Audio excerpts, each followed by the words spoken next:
Do you guys hear that? Is that boss music? Go naked and just go with the sword, and that's it.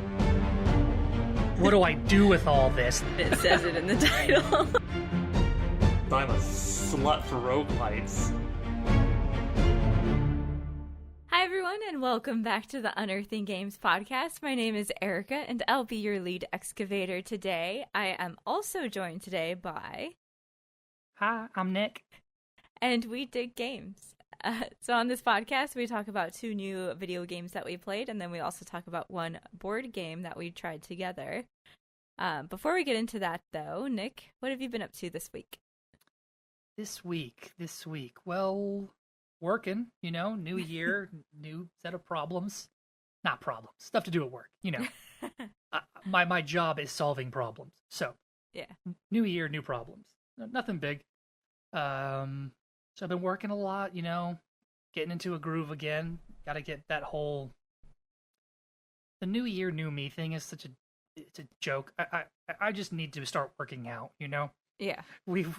I agree. I was gonna say we've not like for you, but I agree. I also need to start working Thanks. out. Thanks. Glad to hear you find me attractive. No. Yes, you need to work. I was about to say that we've spent hundreds of dollars on workout equipment, but in reality, you've spent hundreds of dollars on workout equipment. I bought a water rower a few years ago, and then I bought a treadmill this year. And you got a weights bench, and you had some weights already previously. Yeah, I already had several hand weights. So I think I also have a jump rope somewhere. Yeah, I think it's hanging in our closet. I actually wanted to jump rope the other day, but I know the girls, the puppers, they would freak out. I'd wind up smacking Ellie in the face because she'd be like, What are you doing? You'd have to pull the cars out of the garage and jump rope in the garage, which isn't that big a deal. So I don't want to do the new year, new me thing. I just need to start working out. I want to, be a great dog dad, for many, many years. If I don't start thinking of my physical health, then who's going to take care of my dog? I know, just poor little Floof. She's sitting in my lap today, so if you hear any snoofing or banging of the mic, we'll try to edit most of that out. But that's because there's a little Floof back here. Yeah, she's adorable.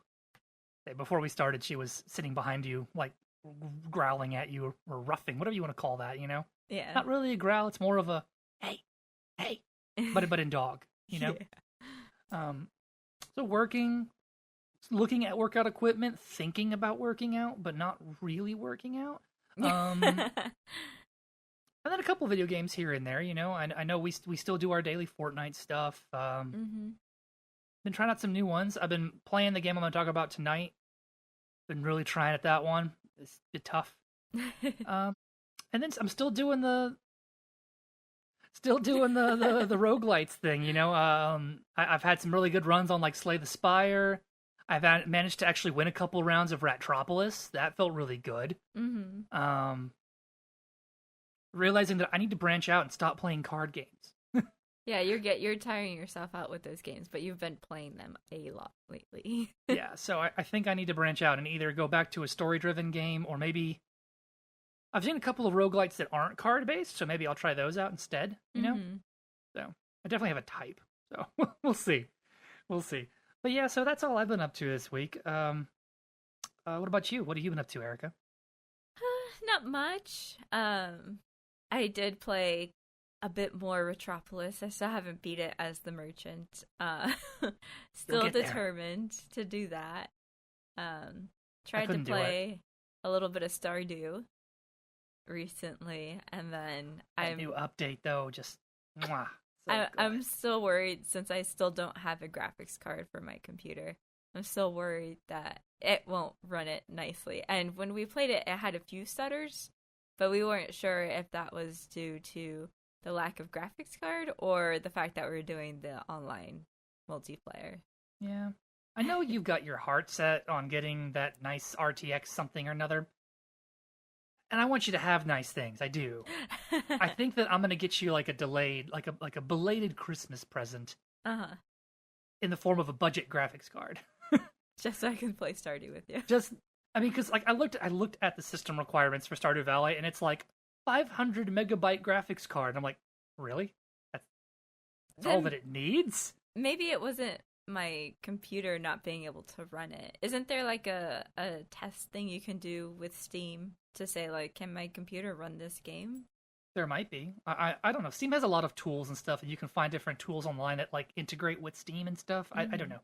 There's got to be something you could check, and maybe, as weird as this sounds, maybe we could turn the video settings down on Stardew Valley. Can we make it even more pixel? I don't know. So maybe we could try that. That could be something to try. But like I said, if all else fails, because who knows when we're gonna be able to get one of those RTX cards? Like it might be next month. It might not be till August. Whenever they announce like the 4080 or whatever the next big thing is. Well, the next ones will be the TIs, and I think they've what are they? Texas Instrument? They've waited on doing the 3080 TIs and stuff since I think AMD had released some graphics cards somewhat recently, and they're like, yeah, that's not really that much of a competition, so we'll save our TIs for later next year. We'll wait till the market gets hotter. Yeah, until there's actual competition, then we'll look at souping up our 3080s. It's like, how could the market get any hotter? Like, as soon as your product gets on the shelf, it's gone. Well, see, that's just an issue with the production. There's not enough production. It's not necessarily that. The world is still dealing with a plague, and therefore production of most things is slowed. Yeah. Especially high-demand things like graphics cards. Yeah. So I'll order you one of those budget AMD cards. You showed me one, and it was so tiny. I was like, oh, look at him. He's so cute. He'd be little in your big old case. He would just be like a cute little novelty guy that he's not going to live there forever. He's just passing through. Yeah. And we could hold on to him whenever I build my micro PC. I was going to say, we want to build you a microverse. So I have the Leon Lee 011 DXL case. So it's like the glass. It's sitting here next to me. You guys can't see it if you're watching the video, but and if you're listening to it, you can't see it. But watch us on YouTube. But it's just right here next to me, and it's just like, oh, there's something missing. And I still want to do the actual water cooling thing also, which I'm still, because right now I just have one of those like closed circuit water cooling for my CPU. That's a post busy season project. We'll work on that guy in like April. Yeah, so April. And maybe we'll get lucky and and get you a graphics card by then too. You know? No, yeah. So that's what I'm hoping for. I'm hoping that I can get a graphics card, and then all the stuff. I mean, the stuff for the water cooling is available now. It's just I don't want to do too many surgeries on this if I don't have to. Like if I'm gonna put the graphics card in, might as well do all the water cooling at the same time. Yeah, it makes sense because the graphics card's going to be cooled by the water system as well, right? So you definitely don't want to build your water system until you have the graphics. You can complete it. Yeah. You know.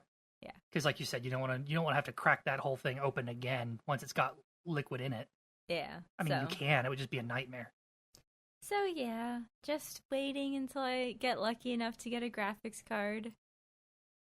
They were on Amazon not too long ago, and it was probably only like 2 that they were selling. And don't worry, baby. Santa's coming late. I was hitting that buy now button so many times, and it was just like, nope, sorry, and it was very sad. Those darn poacher bots, you know? I even went and made sure that everything was set up so it's hitting the right card and the right address to mail it to, and I'm like, just buy now, like, that's the fastest way to get to it, and we'll see. Just keep trying. I mean, if all else fails, just wait until it becomes available. Yeah. Honestly, I actually half got to the point where I think I saw, like, on Newegg, they were selling, like, desktops that had those graphics cards in them. Uh-huh. And I was like, well, what if we just bought that desktop and then, you know, cannibalized the graphics card out of it? Well, then what would we do with the desktop? I mean, I guess you need an upgrade. You could keep your we could make a server PC out of it or something. I don't know. Let's not get into all that. What else have you been up to other than pining for a graphics card? No, that's pretty much it. So that still continues. But yeah, let's talk about the games we played this week, Nick, if you want to kick it off. Yeah, absolutely. Absolutely. So the game that I played this week is called Unto the End. All 3 words. This was developed by 2 Ton Studios and published by Big Sugar. Big sugar. Can't tell if that's like a drug dealer or a pimp or a game publishing company. I don't know. Maybe even a stripper. Big sugar. All three. All four.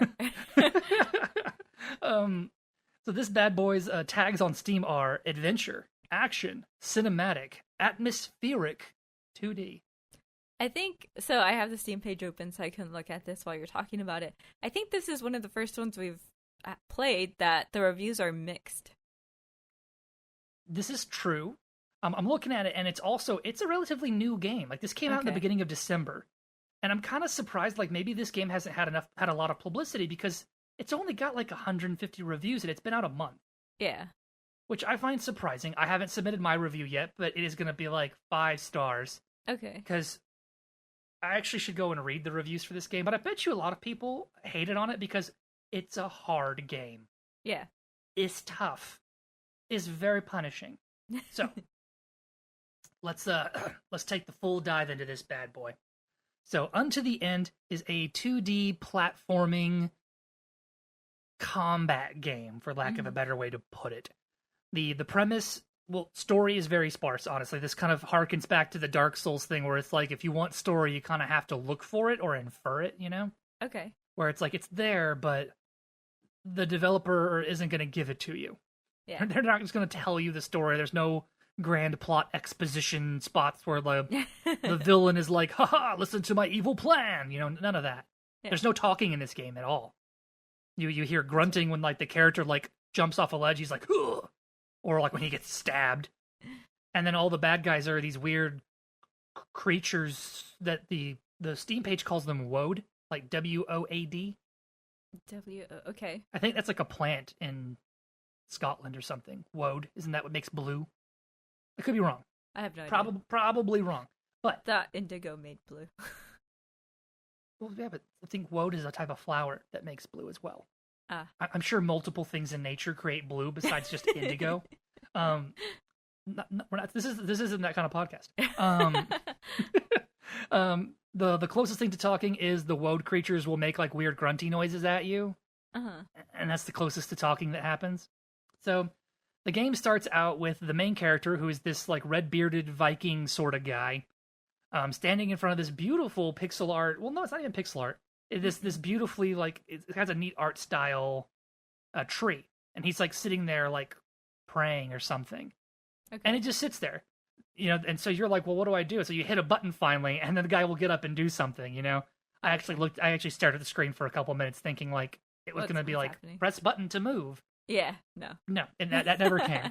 And so when you hit a button, the guy stands up, and a lady and a little kid walk up. I'm assuming wife and child. And the little kid like hands a spear, like, here you go, Pop. You know, and the guy takes the spear and he's like, thanks, son, and puts it on his back. Never gets used. At least I never got to use it.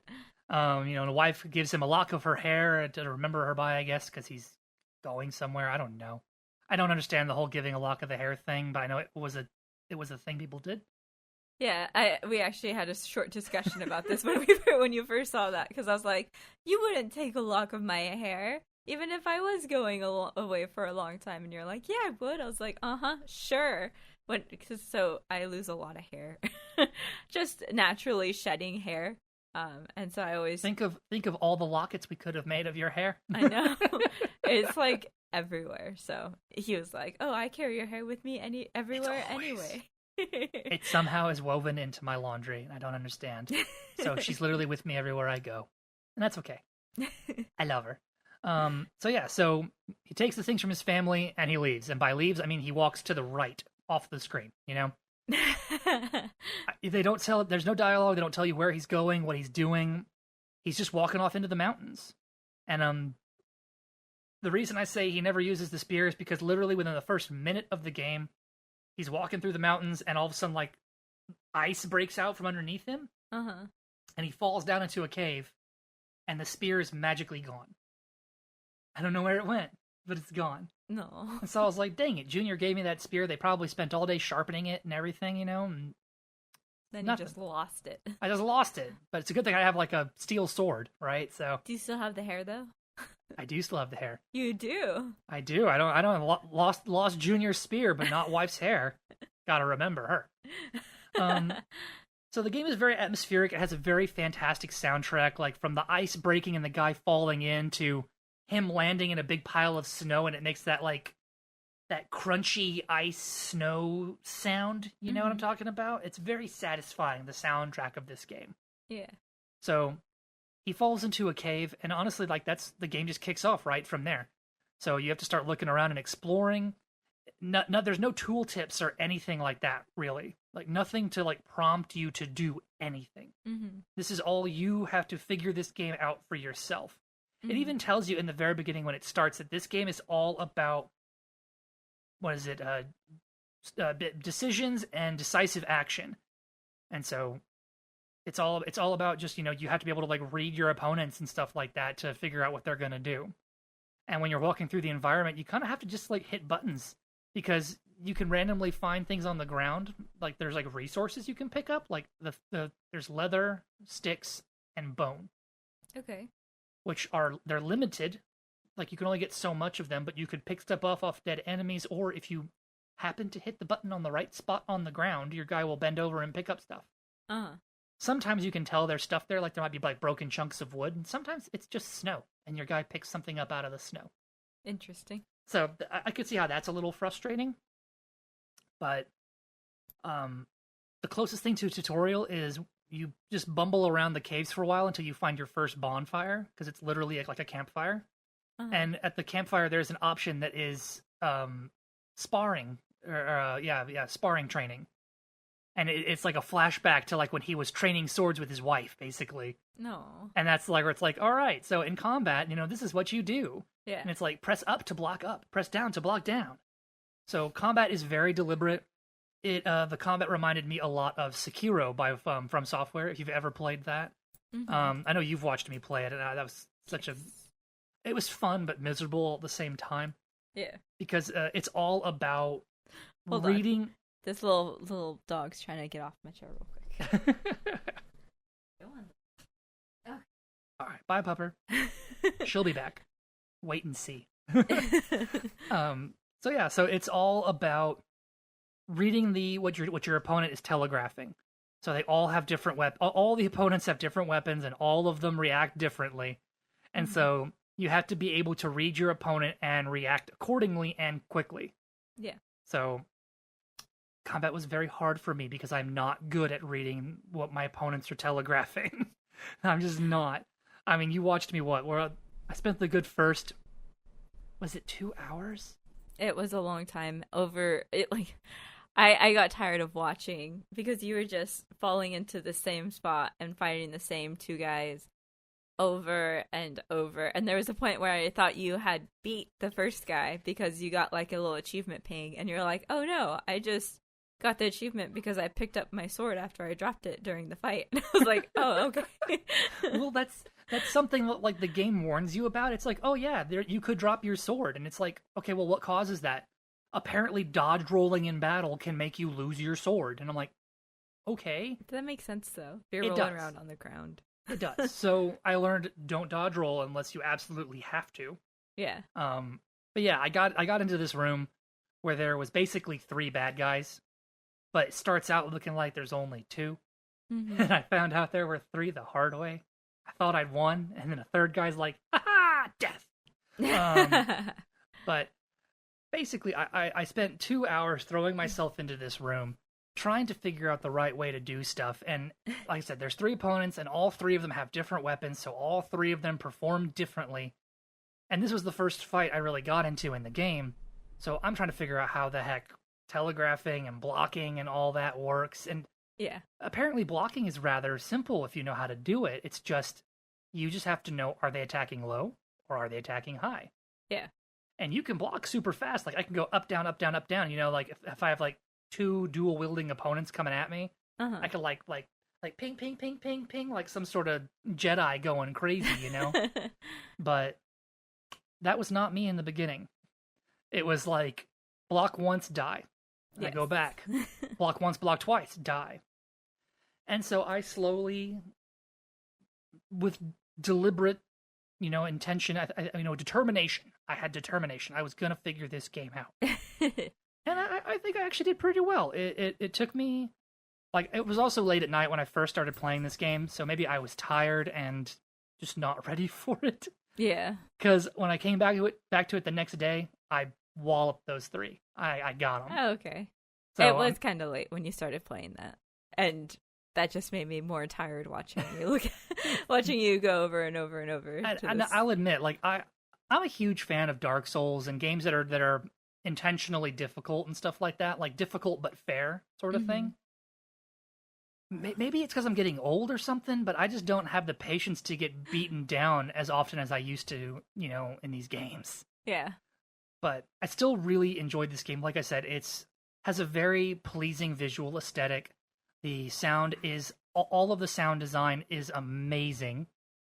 The combat took me a bit to figure out, but I started to really enjoy the combat, and there's like boss monsters and stuff you can figure out, and the game really forces you to try out different move sets. So, I got all the way to what I found out, because I got to go like the second to last enemy of the game. It wasn't the final boss. No. It was the guy before the final boss, and I could not beat this dude. Yeah. So I went to Google it to see, like, is this the final boss? Like, am I at the end? Like, this guy is hard. No, he is the lieutenant to the big baddie. Yeah. And I was like, well, this is the end. I was like, I can't do this anymore. I can't just. You didn't see the end of the story? Well, of the not story. Where did you go off to fight? Just to fight these guys for your theme? Okay, well, that's another thing, is I did see the ending on a video. I feel bad. And yeah, the ending's interesting, and apparently, like, a lot of the decisions you make along the way can impact the way that it ends. Okay. Because there are a lot of opportunities in the game for peaceful interaction with these creatures in the caves. Yeah. But the game also doesn't tell you anything about that. It could be like they're like grunting at you and hitting their sticks on the ground, and that means you need to offer them some bone or offer them some healing herbs, and they'll let you pass for free. See, so when you got to that first fight with the 2 guys and you kept dying over and over and over again, I was like, can you do something to not fight them? Like, can you put your torch down or turn your torch out so that they don't see you or something? Because it seemed like when you walked up to them with your torch on, that's when they started getting upset. And I was like, so maybe if you turn your torch off or something, they'll let you by. So there are options like that. There are options, yes. Like I said, the game does not hint at this at all. Yeah. So I can see that that's a little bit frustrating, but like once I didn't realize this until 2 or 3 encounters later. Mm-hmm. There was a spot where there's like one of the guys is like standing on some stone bridge. Again, like hitting his stick on the ground and like pointing at me and stuff. Yeah. But you can see behind him is like one of his friends like bleeding.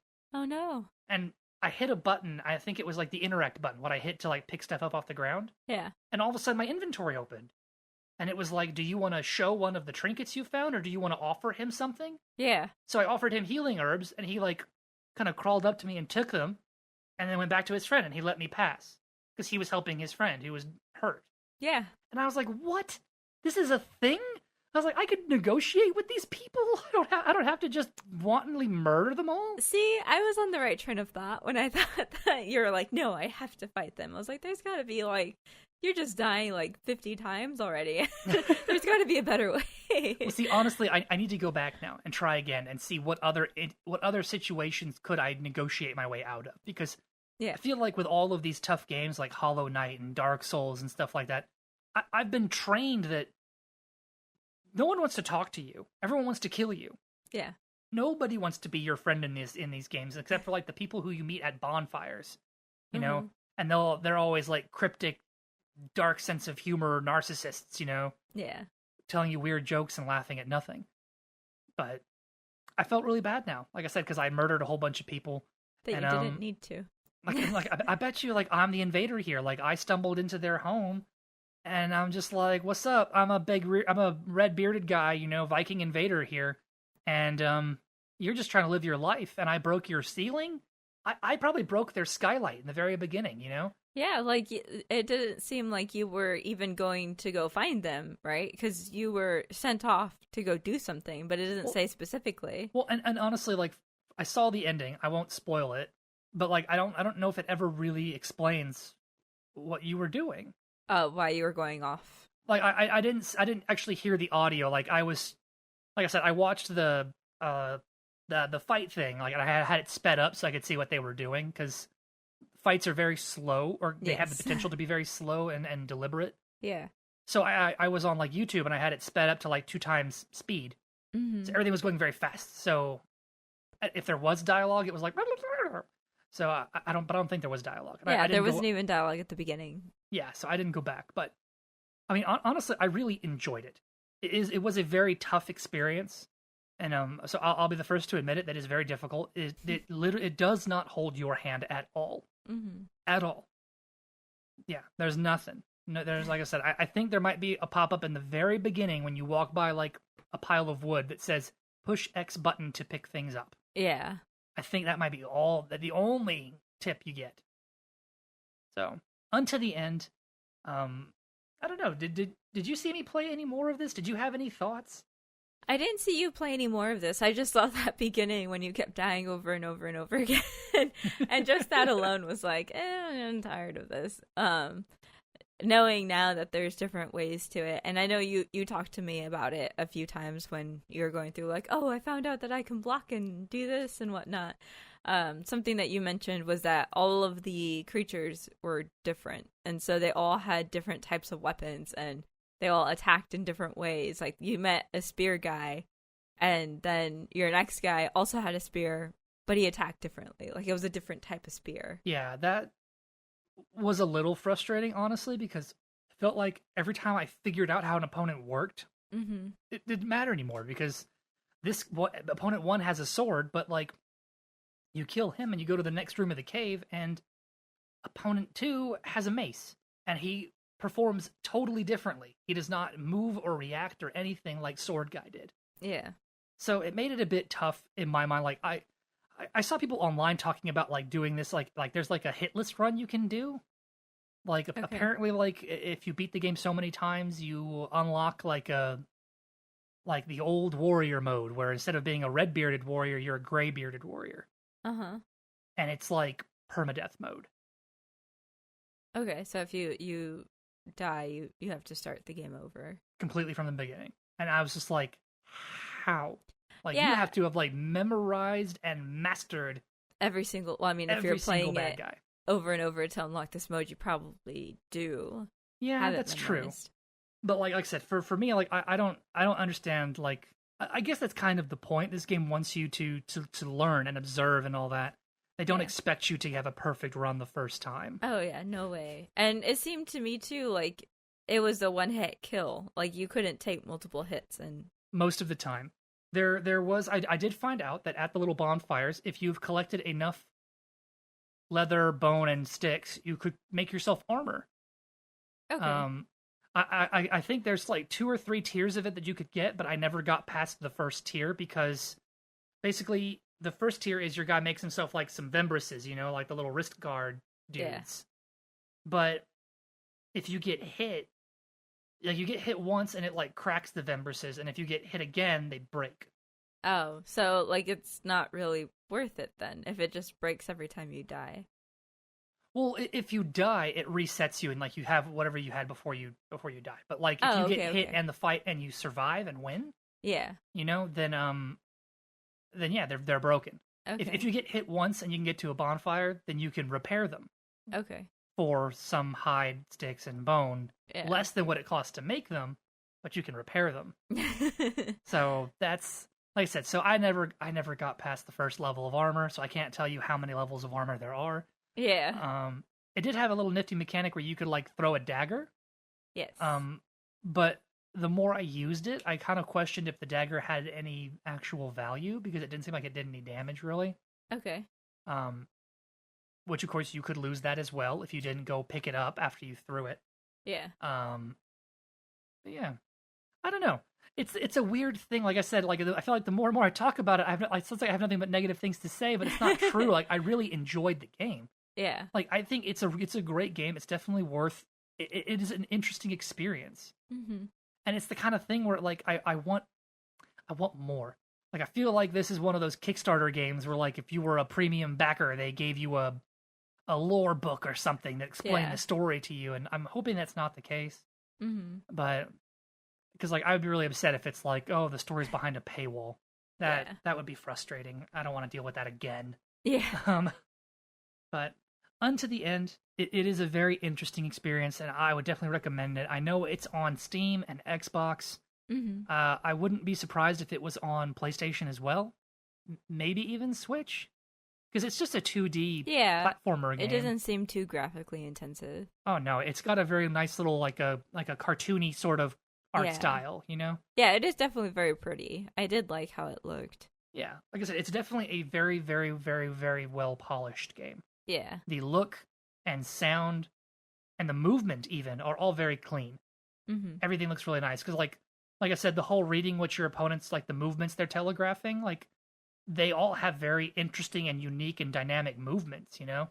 Yeah. So it was really cool. Like I said, very, very interesting.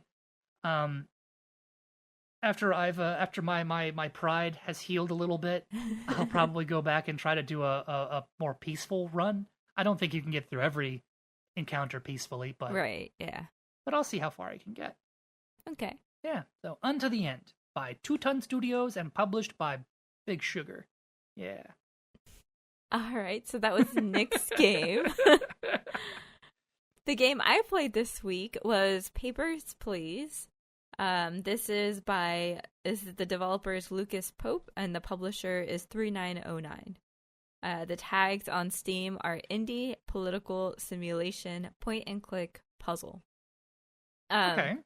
So this game is pretty popular. It was when it first came out. It says it was released in 2013, so I'm obviously very behind here. Better late than never.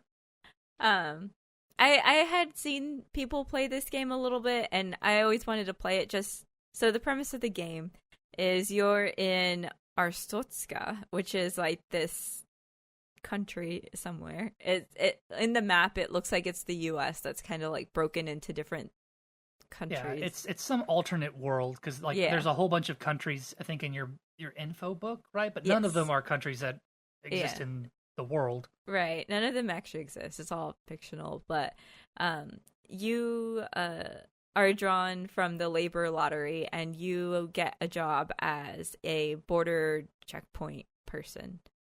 And so your job is to process people through the border checkpoint, and it's based on different criteria. So you start out, and it's like, okay, everyone has to have a valid passport. And you have a little rule book there in your checkpoint base thing. It's like a little hut. Like it's really just you and a window in front of you where the people walk up. It's like a really fancy toll booth. Yeah. So the whole premise is just processing these people through the checkpoint to get into the country, or to deny them entrance based on different things. So at first it's like, oh, only Arstotzkan citizens can come in, so everyone else is denied. Then it's like, okay, anyone with a passport can get in. It's like, okay, so you let people with passports get in. The next day, now everyone needs an entry ticket, and it's like, okay, 2 days later, no more entry tickets. They have to have permits to enter, and they have to, so it just increasingly keeps getting more and more complex as far as what's needed, who can come in, who can't come in. And there's different little events that happen. So I didn't play too long into this, but there was one incident where one of the countries, like Kolechia, I think is what it was, I admitted someone through the gate because all of their paperwork checked out, and it'll actually tell you if you made a mistake and you let someone in that shouldn't have been. But so I let this person in from Kolechia, and then so the way your screen looks is, on the bottom, like 2/3 or 3/4 of the screen is the little checkpoint window where you can see the people coming up, and then they give you their passport and stuff on the little desk there. You have another little section to the right next to that where it shows, your desk, and you bring the documents over there and they open up and you can see, all the information, the passport details, their name, weight, height, everything like that. And on the very top 1/4 of the screen is a little black and gray, like drawing of what it looks like outside. So on the left, you see like a little line of people waiting to come into the checkpoint. Then it's your little checkpoint booth. And then on the other side, it's the street, and they're walking into the country, and there's little armed guards standing there. I see it here on the picture on Steam, that they're like this nice little circle, like it's a little S line of people they're queued up to get into Arstotzka. Yeah. And so the way you bring new people in is on top of your little booth, and that top frame is a little like speaker horn type of thing. And when you click on that, it'll say next. And so the next person will come through. And if you click on it when there's someone in there, it'll give like some random message like entry is not, a sure thing. You can be denied type thing, or, things like that. So, you're letting these people in. And so I let this person in from Kolechia, and, he was fine. His paperwork checked out, and he walked through. And then when he got towards the end of the little street where the armed guards are, he was a suicide bomber. So he blew up the guards, and it was just like, oh wow, well, that's rough, right? So then the next day, then the checkpoint closes down immediately, because it's like, there's an incident, everything gets closed down. The next day, every day in the morning, you get a newspaper, and it just tells you like 2 or 3 headlines, and one of them was, bomber was from Kolechia. Like, what is the country going to do about it, or something like that. And then you get into your booth in the morning, and they send you a notice every day where it's like, here are the new guidelines you have to follow. And it was like, don't allow anyone from that country to come in, because they were the bombers. They're not allowed anymore. Wow. And then it's like, okay. So the details of what's going on, it changes from day to day, and the people that you interact with, they all have interesting little stories for a lot of them. There's this one guy that keeps coming in, and he doesn't have a passport at first, and it's like, oh, you need a passport. And he comes back like 3 days later, and he's like, okay, I have a passport, and it's like all like fake and hand drawn and stuff.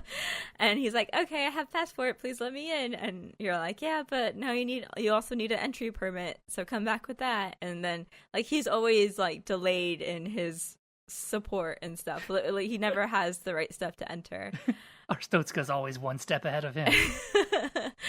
And then there is another one that I don't know so there in the newspaper one morning, it was about some like celebrity marathon runner or something was accused of murdering his girlfriend in a bordering country.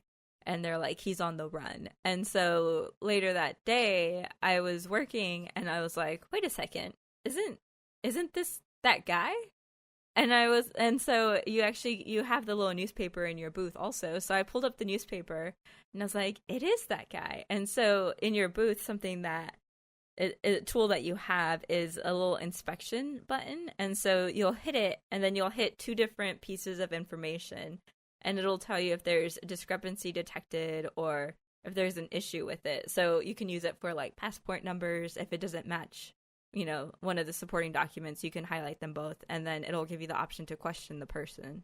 Okay. So it'll compare like the numbers for like, you don't have to look at like the like passport number is like BM25 blah blah blah blah and make sure that it matches some other thing that has that complicated passport number on it. You can just click and it'll tell you match. Yeah, it's more time consuming to do it that way though, because you do have to go into at least that because you can get an upgrade that if you hit spacebar, it'll enter that mode. But until you do that, like you have to go down to the bottom right, click on a little thing, and then it'll enter the mode. Then you go and you click the different things. So it's not the best to like just regular processing of passports. It's more for like, oh, there's something obviously wrong here. This and this don't match, and then it gives you the option to question the person that gave you the documents. And so I pulled out the newspaper, and I selected that news story and then his name on the passport, and it was like discrepancy detected, and I was like, oh yay. So I questioned him, and he's like, oh, it wasn't me, like I promise. They're trying to, they're just trying to catch me. And then it gave me the option to arrest him, and I was like, arrest. And then the next day in the newspaper, it was like, yay, border checkpoint arrests, this guy, whatever. And I was like, oh, that's pretty cool. So it does like follow the little stories of what's going on at your checkpoint throughout the day. Something I haven't mentioned yet is money. So you got this job through, the work lottery. And they gave you an apartment, but you have to pay rent for that apartment. And I think you have your mother-in-law, your wife, and a son. And they're all living with you in this apartment. And so at the end of every day, you get money based on the number of people you process correctly through the checkpoint. And so it kind of encourages you to be quick about your checks. Right. That's more why people is more money. Right. That's why using that inspect button doesn't really help, because it slows the process down a lot if you're trying to check every single detail against, the supporting documents. But so at the end of the day, you get this little screen and it's like, okay, here's your family. They're all okay right now. You need to pay for rent, which is always paid, right? You can't not pay your rent. Then you have the option for food and for heating. And you can choose to not buy them. You can say, I'm not buying food today. And if you don't buy food, then the next day your family will be hungry. And so you'll probably have to buy food the next day. But you don't really make enough money every single day to buy everything on the list. So something's got to give. Yeah, so something's got to give. So you've always got to like balance, like, okay, we're not doing heat today. And then the next day everyone's cold. And it's like, okay, well, we'll do heat today and not food, or, and then sometimes your family members will get sick. So then you have to also buy medicine so that they can get better. And so that's extra money on top of it. And it's just like a little balancing at the end of your day to be like, okay, you did, 5 people today, $10 per person, that's $50, your rent's $40, food is $10, and heating is $20. Obviously, you can't afford all of it. What are you going to choose? So all right, little Timmy, do you want to sleep in the cold or go to bed with an empty stomach? Yeah, it's really rough. So it does incentivize you to process a lot of people quickly. And so, as I mentioned before, it'll let you know if you process someone incorrectly, like if something was wrong with their documentation. And you get like 3 warnings, I believe, before they start docking your pay. So for every mistake you make after that 3rd warning, you lose $5. Gosh, they're barely paying you. They want you to be fast, and now they're like, "Oh, we're docking you pay." Yeah, the passport number didn't match. Yeah, that's exactly what it is, and it'll as soon as on the little screen where you see your little checkpoint booth and the little line and everything. If you're looking at the little picture on what your screen looks like, after your booth, there's some little barricades on the right-hand side once people enter into your country. And if they get past that little pillar area, then you're good. Usually if you make a mistake, it will show up by when they get to that little spot. And it'll be like a little paper that prints out from your desk, and it'll be like, error, person admitted incorrectly, their passport number was wrong, or their gender was wrong, or their height was wrong. And it's just, there's so many little things to keep track of when you're looking at the passport and the entry permit, and and it just keeps getting more complicated, because then it's like, oh, they have to have a work permit also if they're going to come into work, and you have to also look at the seals on the permits, because if the seals are wrong, then it's a forged document. And there's so much. And your little rule book that you have, like, it'll show you, this is Kolechia, and here are the 3 issuing cities. So these are the 3 cities that can issue the passport, and you have to check that on the passports, because if it's the wrong city or if it's spelled wrong, then you got to question them. It's like, why is this wrong? And it gets intense. And if the name is different between the 2 documents, you'll have to ask them, like, hey, your names don't match. And it's like, oh, there must be a mistake. I just changed my name or something. And it's like, okay. And then a little button comes up where you can fingerprint them. And so you give them a little fingerprint card, and it'll print out the fingerprints for that person. You have to match them to each other. And it's like, okay, yes, those are your fingerprints, but this name is still wrong, and you don't have any other known aliases. So sorry, can't let you in. Or, oh, it all checks out because you do have 2 names that you're known as, and it's a lot to get through. I didn't play too much into this. Like I said, I think I got through maybe a week or so. I liked it, but I felt like, obviously, it's just very tedious. It's doing the same thing, and yes, it gets a little more difficult day after day. And from what I've seen of other people play it, there's some little overarching story things that you can get involved in with the guards or with people that come through the checkpoint. But it's just something that maybe I'll play it, from time to time. I did see that this was for the Steam Link, it does have the tablet support for it, so it might be something that I'll just play on the tablet every now and then while Nick's playing another game or something.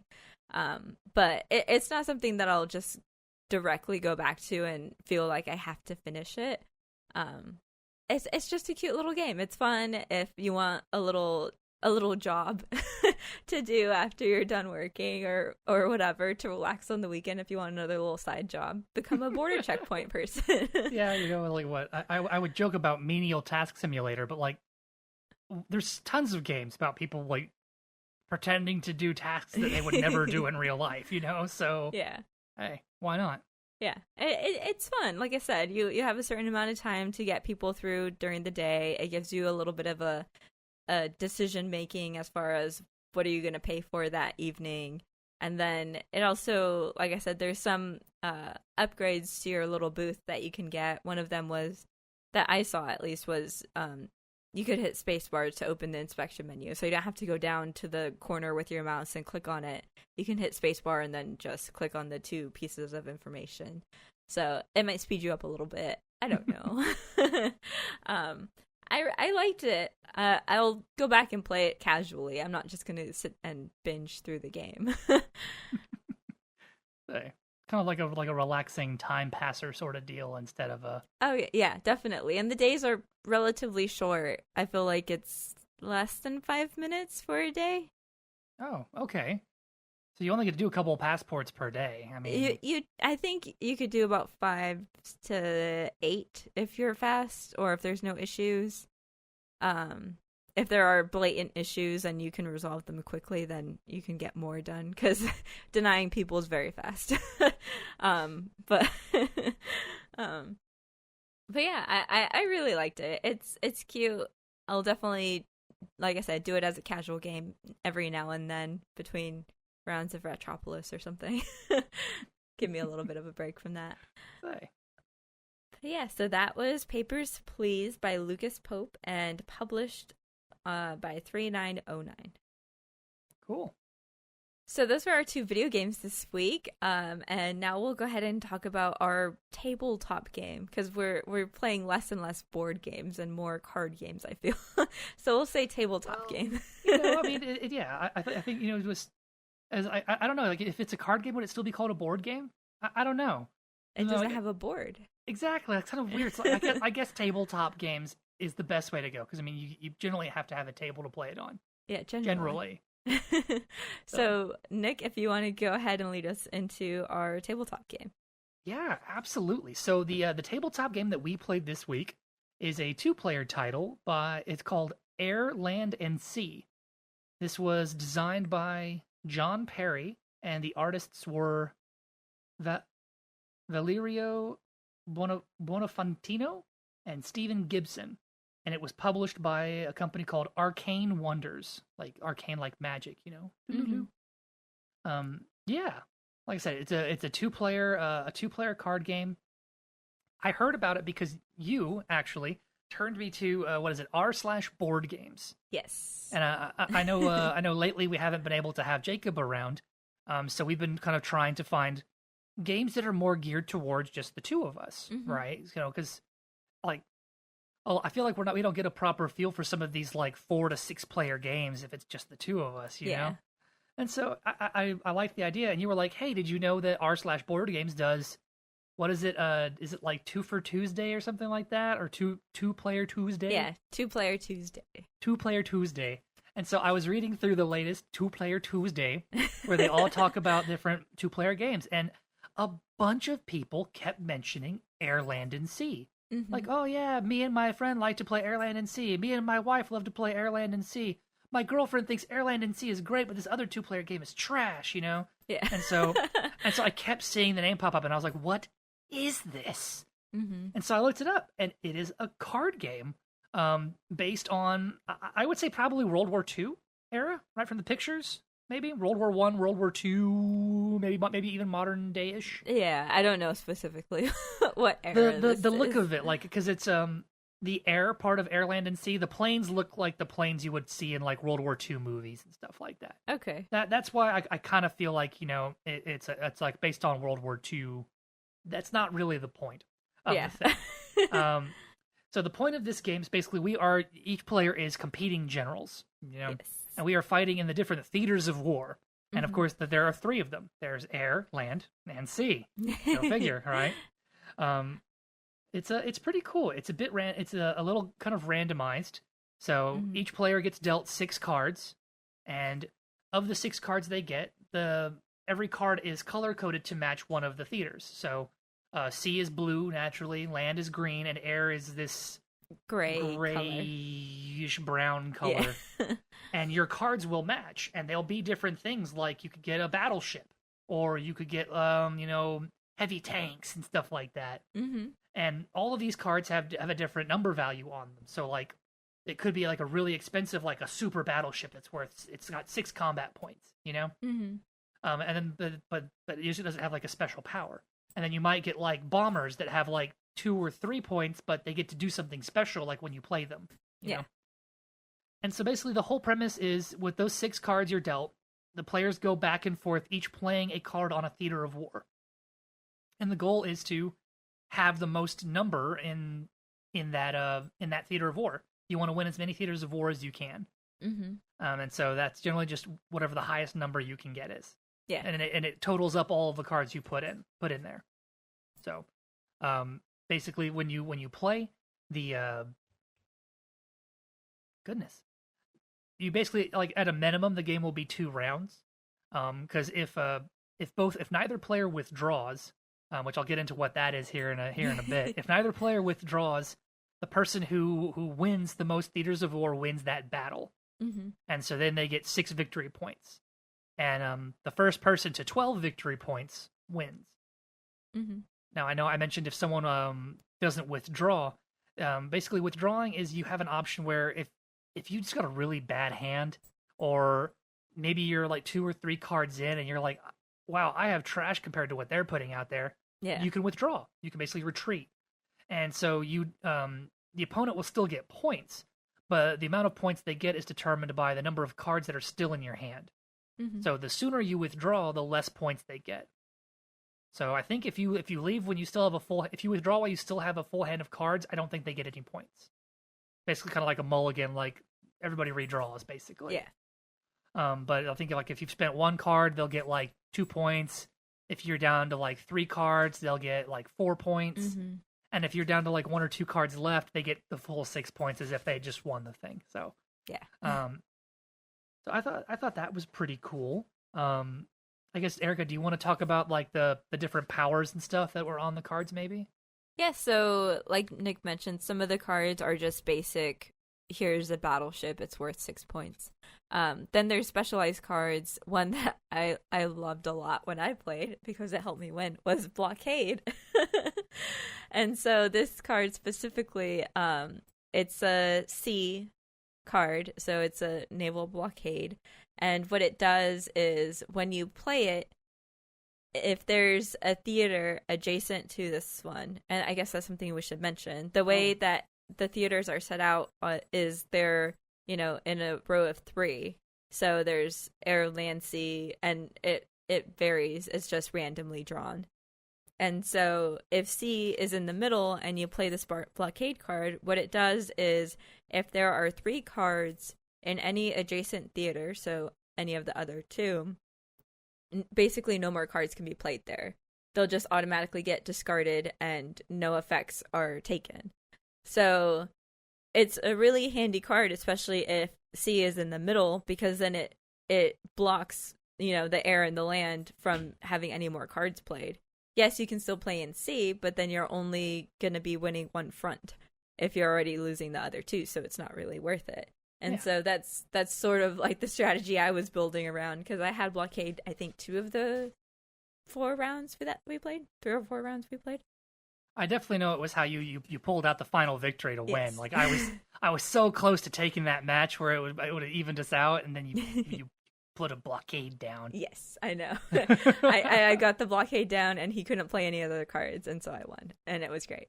But some other cards that there are one of them is like reinforcements. There's the reinforcements was the land card, and it gave you like a +3 power to adjacent theaters. Yeah, so if that one was in the middle, then air and sea, whatever cards you had there, you would add 3 to that total. There is another one, I don't remember what it's called now. Can I see pictures of these cards? I was thinking about it. I think the one thing I forgot to mention when you're playing your cards is, let's say like you drew a full hand of like sea cards, right? You don't have any land or air. Mm-hmm. You can generally you have to play those cards in the theater that matches them. But you could also choose to play them face down as like a wild card, so you could put them in other theaters, but they're at a significantly reduced point value. Not necessarily. Well, that's true. It's just all the wild cards have a flat 2-point value. So, I mean, if you flip a 1-point card, then you get a bonus. It's a net gain. But if you have to flip a 6-point card down, then it sucks. Yeah. But so one of the cards that also helped me a lot was maneuver. And so that one was you could flip a card in an adjacent theater. And so if Nick had, the super battleship in the sea, and I played, this maneuver in the adjacent theater, I could flip his battleship over, and now it's only worth 2 points instead of the 6. And so that's helpful. And another mechanic too is, as you're playing cards in these theaters, you have to stack them on top of each other. And so as soon as one card is covered by another card, it can't be touched. So if Nick had another card on top of his battleship, I wouldn't be able to flip his battleship. It would have just been whatever card was on top. You can only flip basically the topmost card in each of the theaters. And so that was something to think about too, as far as like, do I want to get the maneuver in there early so that I can flip that battleship, or do I want to wait a little bit and, see what else he puts out there, or, try to do different things. And the maneuvers, they're only 3 points, and you can also flip your own cards. So if you were to put maybe a heavy tank down, and it's a land card, but if you put it face down in the sea category, you could do that as long as it was face down. It'd only be 2 points. And then you could play maneuver, because there's a maneuver for each of the different theaters. Yeah. If you played a maneuver adjacent to it, you could flip your own card. And so you could flip that 2 card and flip it over to the 6 points. And so then that's also super helpful. Yeah, it's a good way to, like, if you have a lot of points for like one theater, it's a good way. It's an easy way for you to kind of distribute those points out, as long as you've got the cards that can let you flip them. Mm-hmm. So, definitely a lot of I think I say it a lot. There's a lot of nuance to it. So it was really easy to learn. Like, we sat down, and I think it took us less than 5 minutes to be like, okay, here's how this goes. Yeah. And so, let's see, what was another card? Another one that we played a little bit was Redeploy, and that's a C card.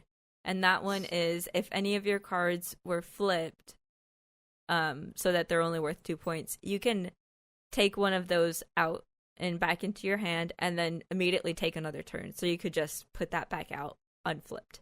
And that's something we used a little bit too. If I flipped Nick's super battleship, he could play, the redeploy and then unflip it so that he gets the full 6 points.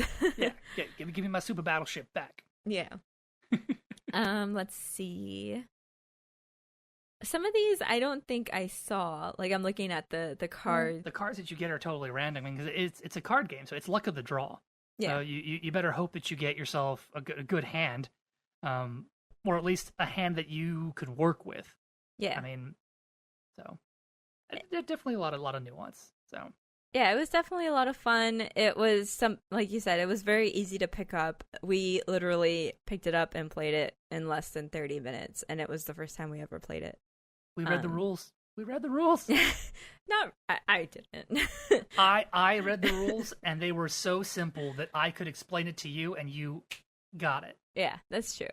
So. I really liked it. It's super fun. It is only a 2-player game, so it's not like a 2 to 4 player or anything like that. It's just 2-player. Kind of like a grown-up Battleship type of thing. I mean, honestly, it's so simple, and like it's a very small package. So this used to be really easy to take, like if you're on a trip with your significant other, and I don't know, you're visiting your in-laws or something, and like you have some downtime, and you're like, want to play a quick game?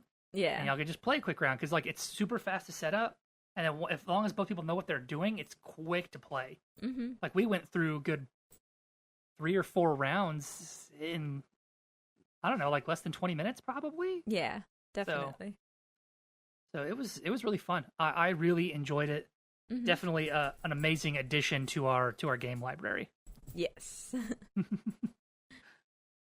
All right, so that was our podcast. We talked about our 2 video games, and that was Unto the End and Papers, Please. And then we also talked about Airland and Sea as our board game this week.